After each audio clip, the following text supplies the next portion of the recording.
Aksi nyata topik disiplin positif penerapan segitiga restitusi oleh Tri Rahayu Setiorini dari SMP Negeri 2 Popelem. Segitiga restitusi adalah proses menciptakan kondisi bagi peserta didik untuk memperbaiki kesalahan mereka sehingga mereka bisa kembali pada kelompok mereka dengan karakter yang lebih kuat. Segitiga restitusi dibagi menjadi 3 tahapan, yaitu menstabilkan identitas, validasi tindakan yang salah, dan menanyakan keyakinan. Langkah yang pertama yaitu menstabilkan identitas. Berdasarkan prinsip membuat kesalahan adalah bagian dari proses pembelajaran, serta menggeser identitas gagal menjadi identitas sukses. Langkah yang kedua adalah validasi tindakan yang salah. Berdasarkan prinsip setiap perilaku berupaya memenuhi kebutuhan tertentu, guru akan bergeser dari stimulus respon menjadi proaktif dan mengenali serta mengakui kebutuhan murid akan memperbaiki hubungan dengan murid. Langkah yang ketiga adalah menanyakan keyakinan. Murid diberi pertanyaan-pertanyaan bermakna untuk memunculkan motivasi intrinsik pada murid dan mampu mengaitkannya dengan tindakan yang salah. Kasus 1. Kamis pagi, Putri tidak bisa mengajar di kelas 9A karena harus mengikuti kegiatan di Dinas Pendidikan. Putri memberikan tugas kepada siswa kelas 9A. Namun, Andika tidak mengerjakan tugas tersebut, ia malah keluar kelas dan pergi ke kantin. Akhirnya saat pengumpulan tugas, dia tidak bisa mengumpulkan. Keesokan harinya, Putri menemukan satu anak tidak mengerjakan tugas, yakni Andika. Saat istirahat, Putri pun memanggil Andika untuk klarifikasi. Selamat pagi Putri. Selamat pagi Andika, silakan duduk. Kamu tahu mengapa Putri panggil di sini? Mungkin berkaitan dengan tugas Bu. Ya benar, tapi kamu kemarin masuk sekolah kan?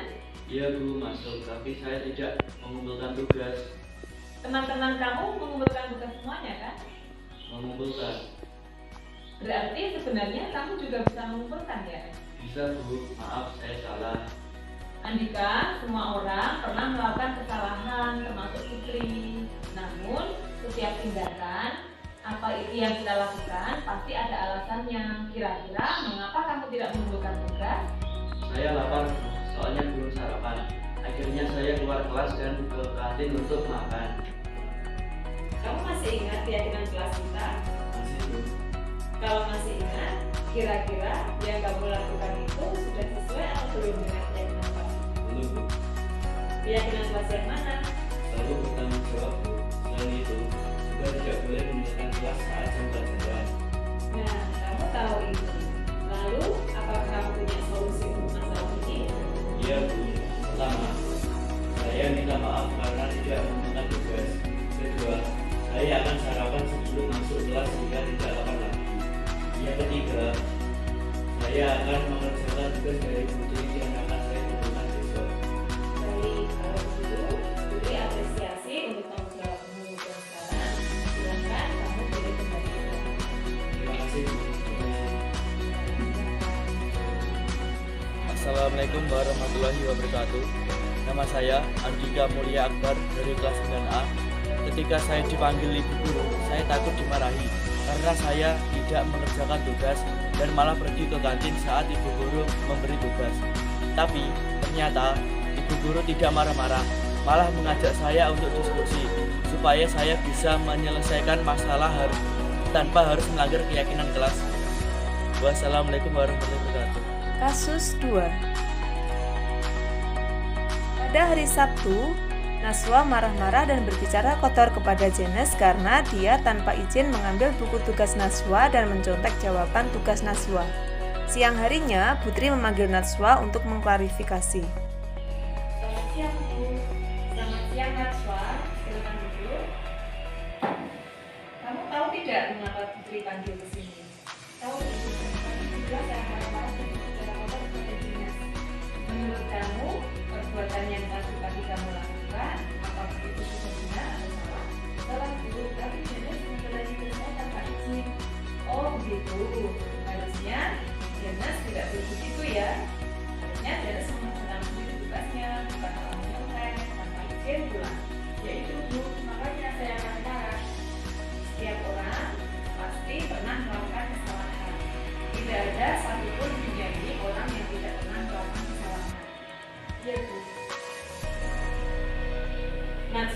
pastinya kamu punya alasan yang kuat mengapa kamu melakukan hal itu ya. Saya sebel Bu, saya udah capek mikir tadi malam untuk mengerjakan tugas sampai jam 10 malam. Tapi Jenes malah mendadak tugas saya tanpa izin Bu. Kan sebel Bu, bikin saya emosi sampai saya harus melempar menghapus kemukan Jenes. Mungkin kalau Putri jadi kamu, Putri juga akan marah-marah. Udah capek-capek mengerjakan tugas, malah mencontek teman tanpa izin. Wajar itu Najwa. Untungnya kamu tidak berbuat yang lebih dari itu. Namun, apakah tidak ada cara yang lebih baik untuk menyelesaikan itu?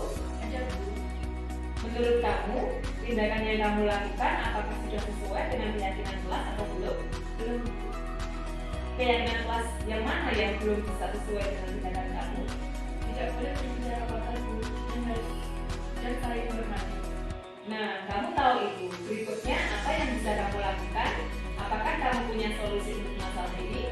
Saya akan mengendalikan emosi saya dulu dan saya akan meminta maaf kepada Jenes.